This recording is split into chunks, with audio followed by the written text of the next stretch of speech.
Today's guest is someone whose work didn't just expose an industry, it helped awaken a global conversation. Andrew Morgan is the internationally acclaimed filmmaker behind The True Cost, the groundbreaking documentary that forced millions of people to confront the hidden human and environmental cost behind the clothes we wear every day. But Andrew's work goes far beyond fashion. His films explore grief, inequality, consumerism, human dignity, faith, ethics, and the invisible systems shaping modern society. After the horrible event at Rana Plaza, where we all saw the images of over 1,000 garments workers killed in Bangladesh due to terrible working conditions, Andrew filmed The True Cost, a documentary that became one of the defining films of the global conversation around fast fashion, labor exploitation, consumerism, and environmental distraction. I personally had the pleasure of collaborating with Andrew when I was the CEO of the lifestyle brand North Sales, where he filmed The Living Wage together with Livia Firth. I still keep recommending that film because it was just really very touching to see. But today we go far beyond fashion. We will talk about power, responsibility, ethical leadership, the emotional burden of carrying painful stories, the systems we normalize, and ultimately the kind of legacy we're creating through the choices we make every day. Andrew, welcome to Impact Legacy. Hey, Marissa. So good to be here. Yes, and thank you for joining the first remote Impact Legacy podcast. Actually, this is the first time we've been recording in London all this time, but you being in LA and me being in Madrid, it was kind of not probably the best time with the world going as it is to get on a flight back and forth. So thank you for doing this way. We're breaking new ground together right here. Yes, we are. We are. So, Andrew, we're very interested to understand, when did you realize that your work was no longer just filmmaking, but impact work? That's a great question. I mean, I don't know if I ever think of it in different categories. I guess I grew up as a kid making movies in the backyard, and it was just a way to express myself. It was a way to, make sense of the world that I was living in. And, really early on as a kid, I remember watching some very politically charged things, some documentary work, some fictionalized work. And I was just very in awe of how this medium could move you emotionally.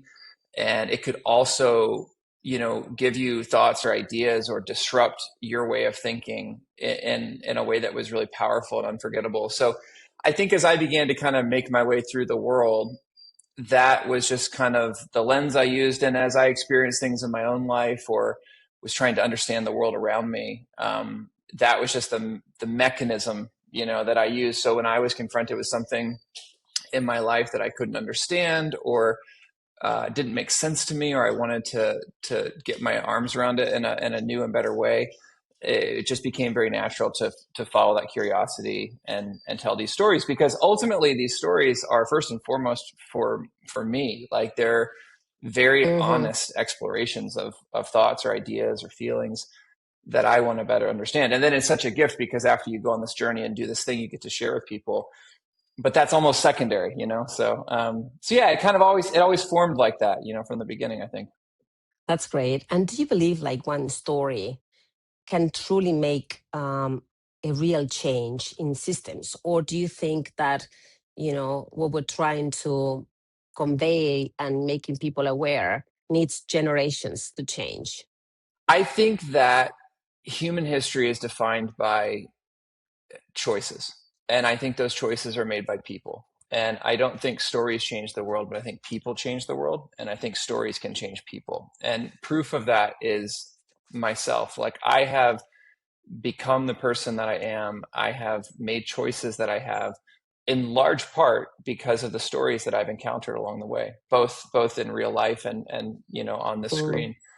So, it's funny. It's a loaded question that you ask, because when I was first coming up in this, it was kind of on that optimistic, like the internet was new and we were, all this documentary work was coming out, and there was this kind of naive, slightly misguided belief that also led to a lot of great things. But the belief was that, like, if we could just uncover the problems, they would sort themselves out. And I think what we're living in now is the realization that there is a lot more complexity. There is a lot more entrenched power. There are systems of power that we have to confront and navigate. And it isn't as easy as flipping on a light switch. That being said, I still really believe, and I'm basing my life and my work on the idea that ideas are contagious. And once you're exposed to something, once you see something, you can't unsee it. And so I really do believe in the power of stories as like instigating instances in our life, like sparks that can go off. Now, what you do with that spark or what someone chooses to do, that's a whole different thing. That takes a lot of work then. You have to build systems and organizations and teams and companies and, so it's not as if it stops when the story ends, but I think stories can be a powerful start. I love what you said. Once you see something, you can't unsee it. And it's true. And it's so easy just to look on the other side and say it's just too uncomfortable. What responsibility comes with awakening people to uncomfortable truths? Because I keep doing that in my day to day on saying, you say a few things to people that are not really what they're expecting. And with that, there is a responsibility. So tell me, how are you managing all of that? I don't make films because of some deep debt or obligation. I make them because they're full of joy. Like it's who I am. Like it's how I respond to this weird, amazing experience of being alive. And I'm cognizant of the fact that not everybody gets that opportunity. I'm cognizant of the fact that, generations of people in my own family worked just so I could have, a shot at doing something like I get to do. So it's a privilege, but I think it's, you just have to figure out what lane you can find in life that brings you the most joy and can offer something that's useful to other people. And usually those two things overlap. So I'm a big believer that like if I can stay in that pocket, if I can stay in that spot where my curiosity is really high and my passion is really high, I'm going to have the dedication to finish. I'm going to have the follow through when it gets hard.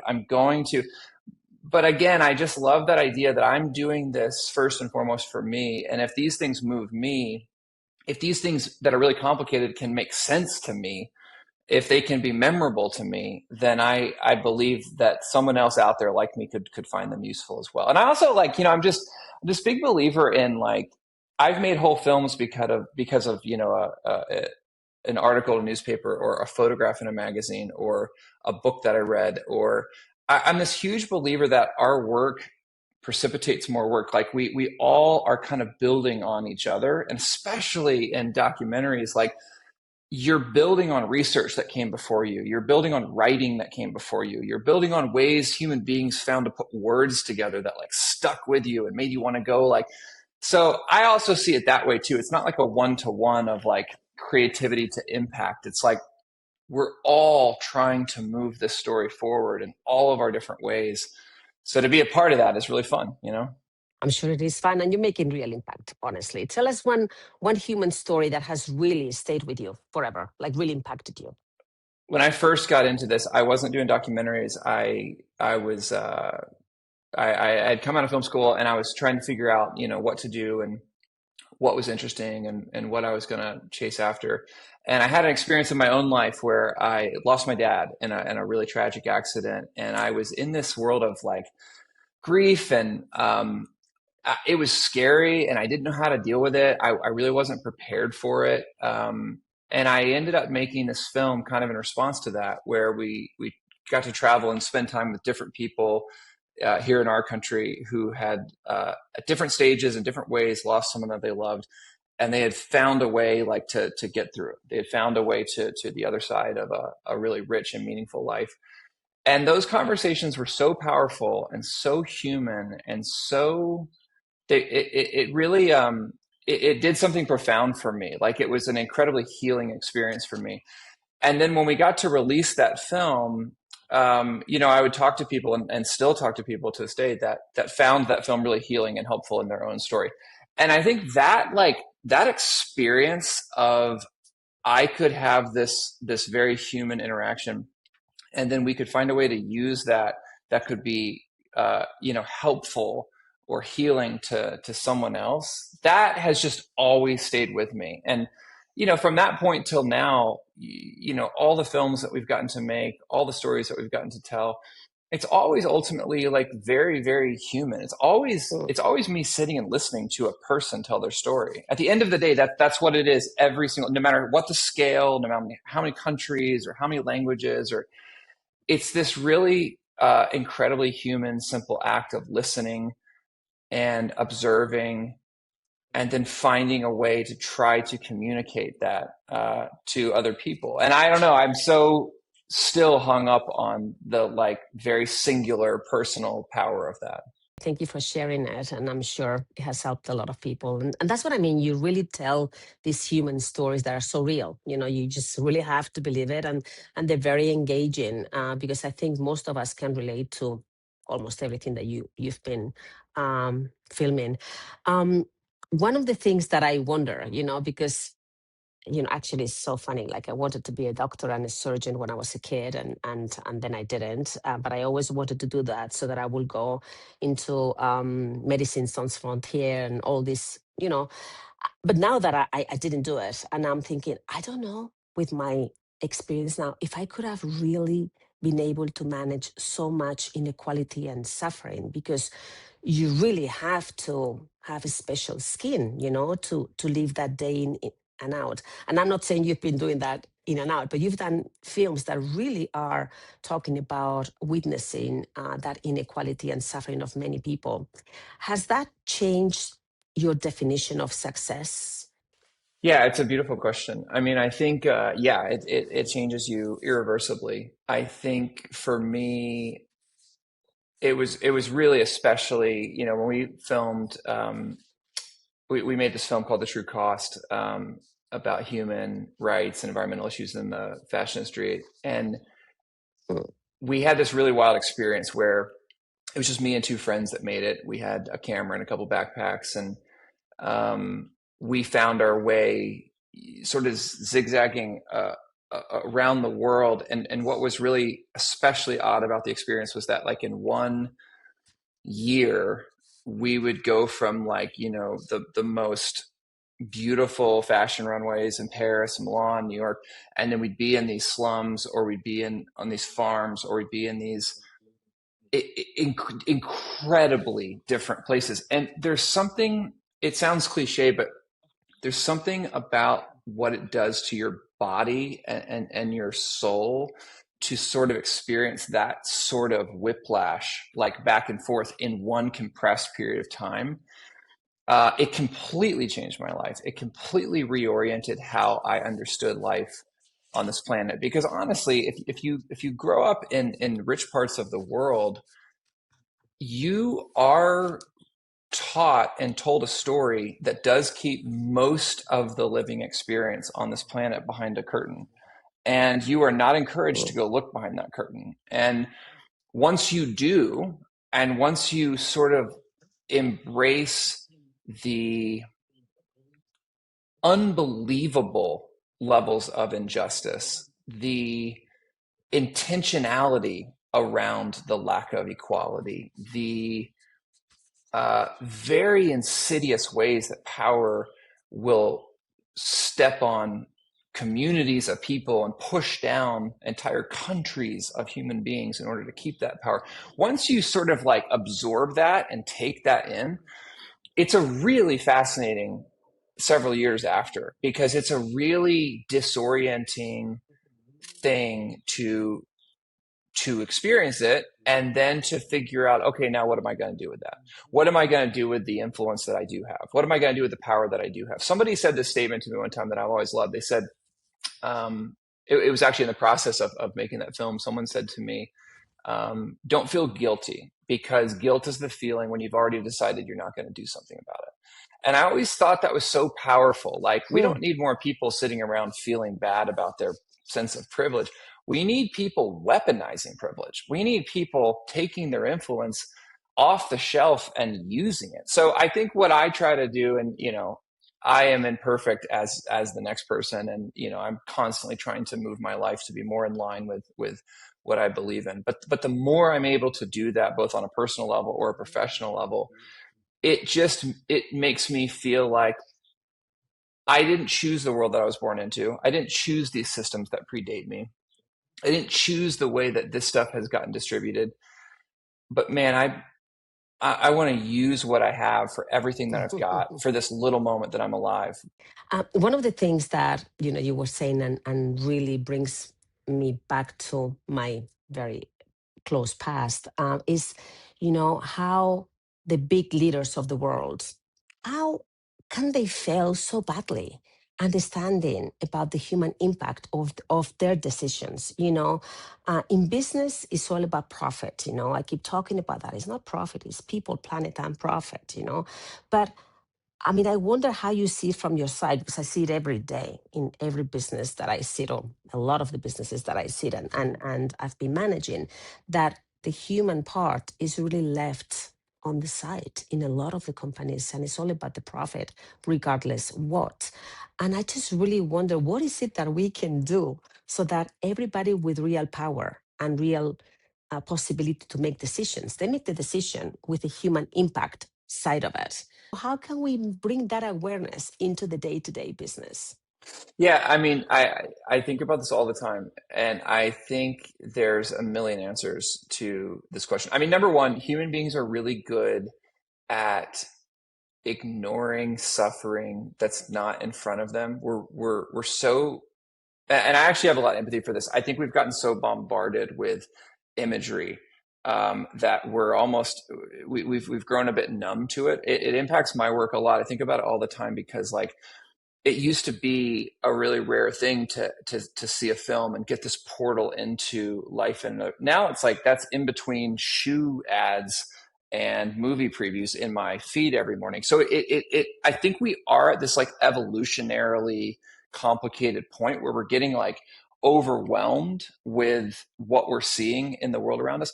Someone said to me one time, like, suffering in stats and numbers is abstract, and the abstract doesn't move someone, but what moves someone is like an individual human story. And that, I think that has a lot of truth and a lot of power. Like, it's amazing to me when I make films where we'll talk about a statistic that covers like tens of millions of people. No one remembers any of that. They remember like the one person that we followed. That one person began to give them a foothold mentally into something else.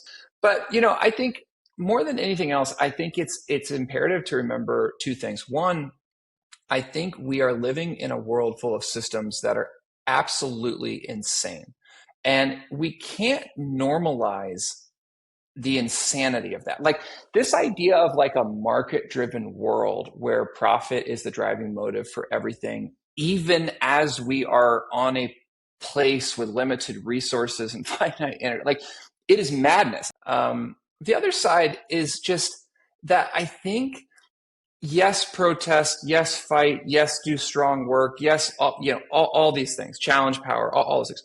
But I think maybe the thing I would just say that I've been thinking about a lot lately is I think we have to hold on to our own sense of humanity, because I think what we're seeing is the consequence of a world where we have lessened our sense of humanity. And that's part of why I'm such a big believer in art and music and beauty. Like, not beauty just in the service of something, like actual feed your soul beauty, whether that's nature, whether that's going to the opera, whether that's like, I think these humanities, as we've called them, are so getting eclipsed by technology and progress and innovation and this kind of idolatry we have towards the future.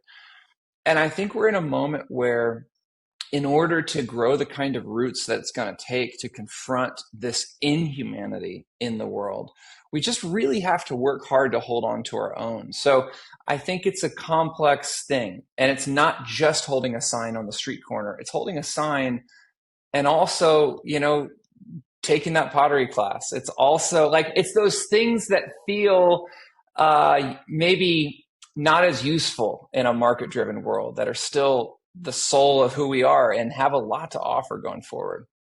I love the beauty thing. Yeah, there's so many beautiful things out there that we should enjoy a lot more. But one thing that I think society has become completely disconnected from the real consequences of consumerism.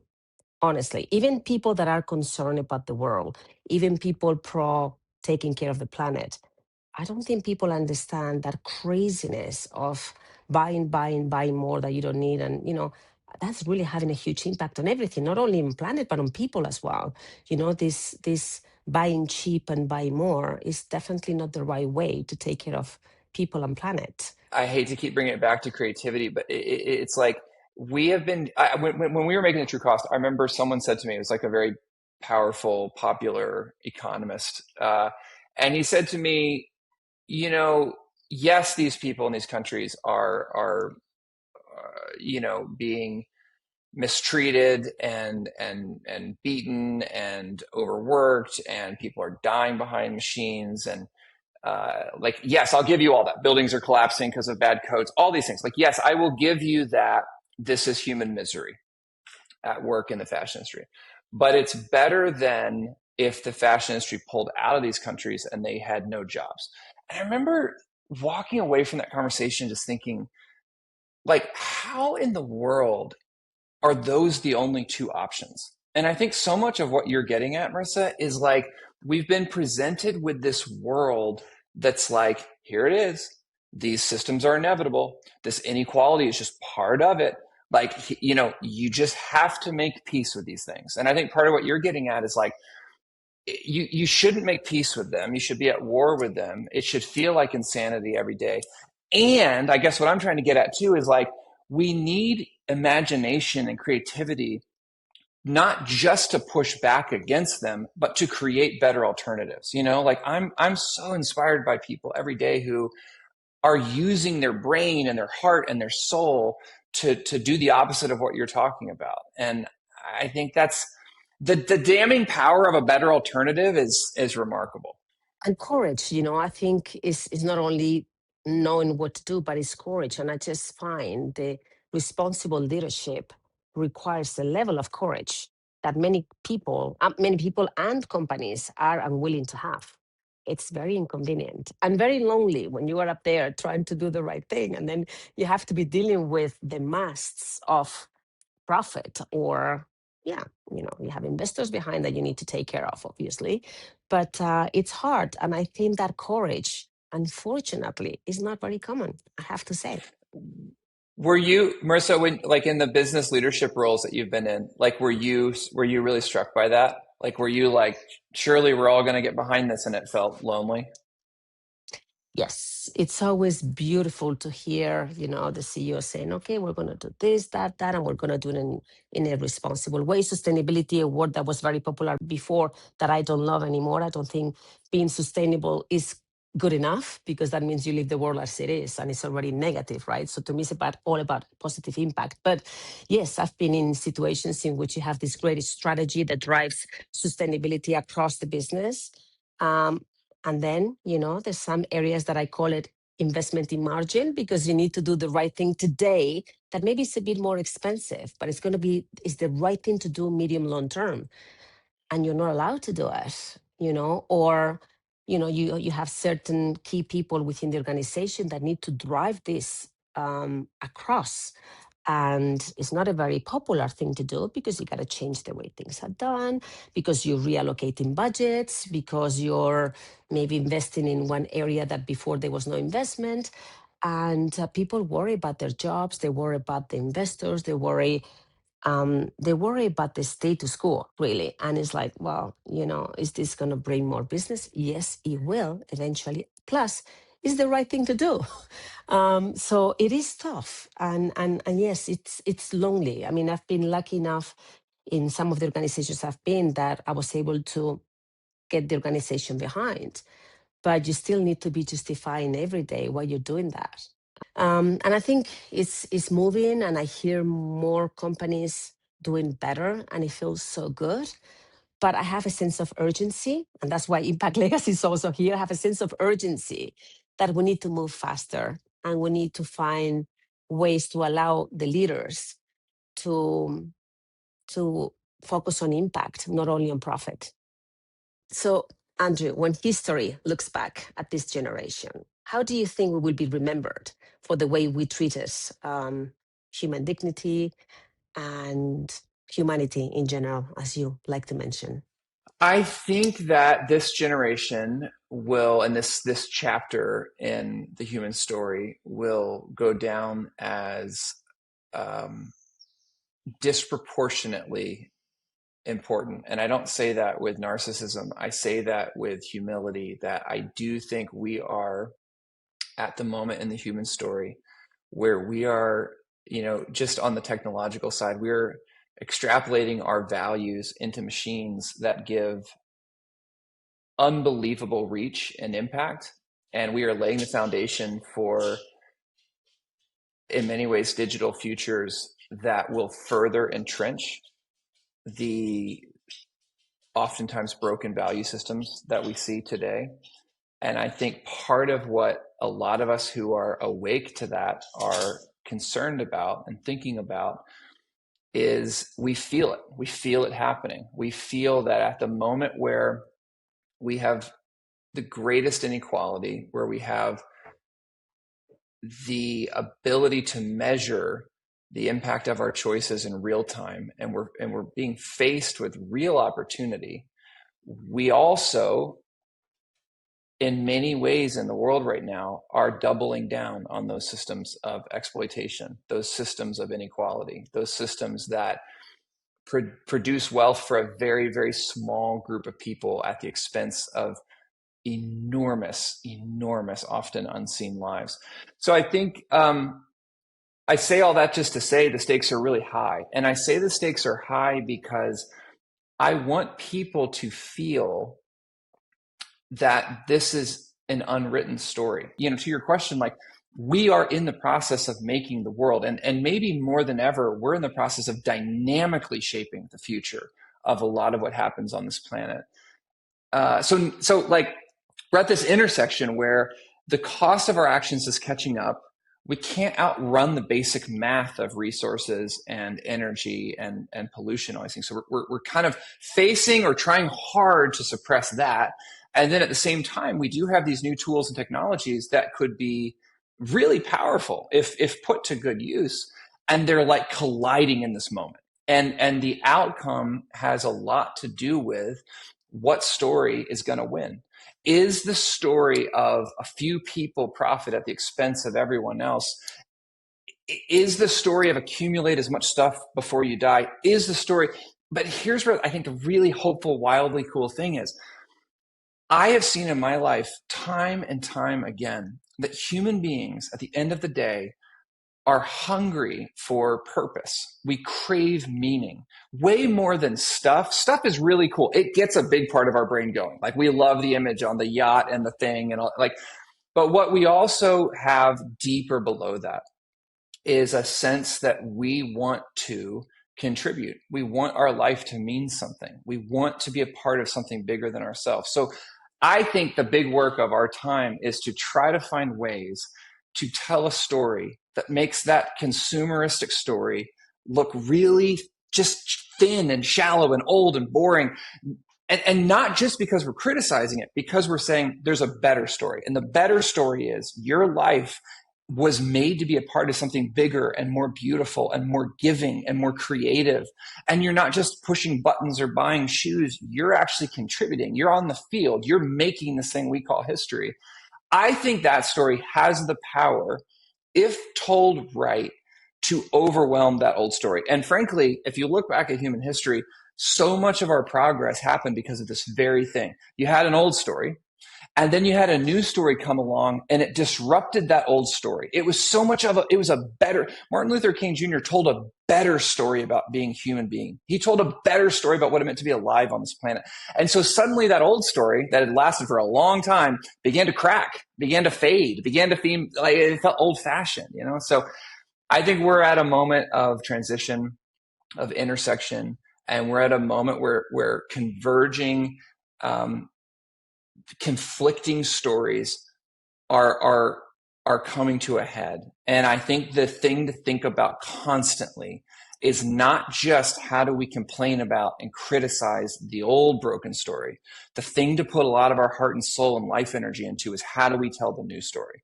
And how do we tell it in a way that breaks through? And how do we tell it in a way that gets to, the hearts and souls and minds of those people? Because I don't know about you, Marissa, like I'm a product of that. Like my life is what it is because that story grabbed a hold of me and it won't let go. I tasted something, I saw something, and it was a whole lot better than buying shoes, And I don't know, I want that for more people.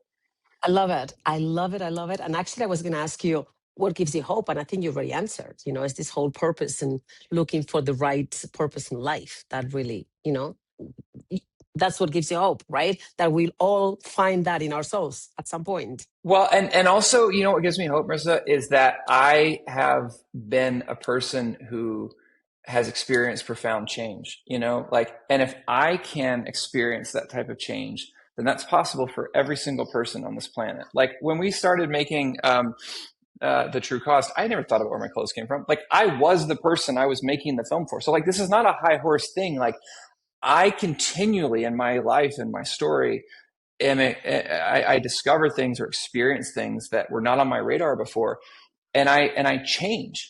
I actually change, and so I think what gives me hope is that like humans have this remarkable capacity for change. We have this incredible capacity to have something disrupt our story and then we go build a new story after it. That's what happens in grief. That's what happens in joy. Like so many moments, whether you're having a baby or whether you're, something comes in that overwhelms the story that you were believing, and it gives you the opportunity for more. So yeah, I just always think about that. There's several billion people on this planet who all have the innate capacity for change. That is amazing. That's an amazing possibility to think about. I think about that as well, thinking if all of us did a little bit, just a tiny bit, over 8 billion people, that would be a huge impact. And it's not only like a few of us trying to push and making some changes, like everybody should do their little bit. Not a lot, just a little bit will help. I could talk with you for hours, but I think we're going to have to wrap up. But before that, actually, I wanted to ask, is there any good story you're about to tell? Any project you can share?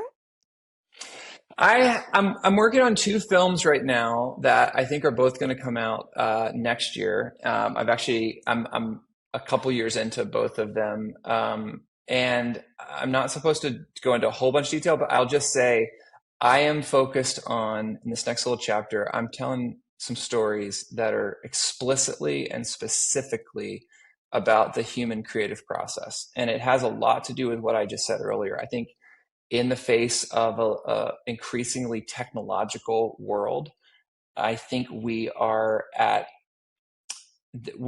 great risk for losing and letting go of the things that make us most human. And I think the creative impulse, the impulse to make something out of nothing, is the lifeblood of everything that you and I are talking about today. So it's been a really, really fun process to really zero in and hone in on and explore in a couple of different films and a couple of different contexts that idea of why do we create and what is that impulse and where does it come from and what does it give us the potential to do. Because again, to your point, it when you really sit back and think about this odd unevolutionary quality of human creativity, it just fills you with a sense of awe, and it gives you a tremendous amount of hope about what we could make going forward. We're not just relegated to settle with the world as it is. Every generation is born into something, and we're tasked with picking up the broken pieces and making something better out of it. So yeah, that's what I'm really interested in right now, and I'm super excited, and I'll definitely come back and tell you more about it when we have them coming out. Please do. I love to hear and let us know when it's released. Before I let you go, Andrew, one last thing. To all our guests at Impact Legacy, we asked them for a challenge to me and a challenge to the rest of the audience. And the challenge has to be about something you think everybody could do in an easy, probably uncomfortable way, because if it was easy, we will all do it. But it's not something like you have to change your life completely and then give up your world and go to Africa and save the world. But what is it that we could do? What's your challenge to all of us? I think my challenge would be to find a way to quiet down the noise of your life and find a way to reflect and step back from the incredible treadmill that we're all on that's going way too fast. Create a little space and try to think back to some of the earliest moments as a kid where what you were excited about, what you were interested in, what really pulled on your heart, and just see if there's anything in that could have relevance to what you're working on today. I think I'm so fascinated when I talk to people, and I get to talk to so many fascinating people about this, where some of the seeds of their greatest work lie in their original curiosity or their original joy or their original sense of play or discovery as a kid. And I think as we grow up, sometimes we bury a lot of that. So in a moment where we need everybody to be on the field and bringing to the party the best thing they have to bring. This isn't about joining a petition or clicking a thing or buying a t-shirt. This is like, I want people to light fires all over the place. And I think to do that, sometimes it just requires turning off the noise and really thinking back to the origins of your own story and just see, maybe that's totally in line with what you're doing with your life now. Maybe it's going to bring a really disruptive thought. Maybe it's going to give you the sense of bravery or courage, to use your word, that you need to make something special. But yeah, I think don't settle for what you are currently. Think back to who you were and just see if those things are in alignment, or maybe there's something new about to take place. I'll take it on. Thanks for the challenge. It's a good one. I'll think about it. You'll make me think about it. Well, Andrew, thank you so much for reminding us that storytelling is not just entertainment. I think at its best, it can change systems, awaken conscious, and perhaps even change the future. So thank you so much. I enjoyed speaking with you as always, and I look forward to knowing more about you in the coming months or year. It's such a joy, truly. This was the best start to my day and my week, and thanks for what you're doing, Marissa. Really appreciate it. Thanks so much again, Andrew. It's been a real pleasure to have you today at Impact Legacy, and I'm really hoping to see you back at some point. And to everyone else listening, legacy is not something that we leave at the end of our lives. It is something we create every single day through the decisions we normalize, tolerate, and choose to change. If this conversation moved you, challenged you, or made you see the world differently, then help us bring these conversations to more people. Subscribe to Impact Legacy, share this episode, and send it to someone who needs to hear it. Because real change begins when uncomfortable conversations stop being ignored and start being shared. Thank you for joining us on Impact Legacy.